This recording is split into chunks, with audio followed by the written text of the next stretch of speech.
ছিল। তারপরে এই রায়কে চ্যালেঞ্জ করে রাজ্য সরকার ডিভিশন বেঞ্চে গিয়েছে। মানে এদের লক্ষ্য একটাই ছিল যে আমাদেরকে প্রোগ্রাম করতে দেবে না কলকাতাতে। অবশেষে আমাদের যারা উকিল ছিলেন তাদের ওরকম মনোভাবে আমরা কলকাতায় প্রোগ্রাম করতে পারছি, যদিও যে জনসংখ্যা রেস্ট্রিকশন আছে সেটা আমাদের মানতে হবে। আমরা নেতাজি ইন্ডোর স্টেডিয়ামে আমরা 2:30 থেকে 4:30 পর্যন্ত প্রোগ্রাম করছি। যদিও সরকার পক্ষ এক প্রকার চাপ দিয়েছিল 4টে থেকে 6টা করতে হবে, অনেক কিছু হয়েছে।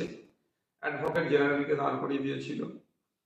একটা পার্টির প্রতিষ্ঠা দিবস হবে, সেখানে অ্যাডভোকেট জেনারেলকে দাঁড় করিয়ে দিয়েছিল।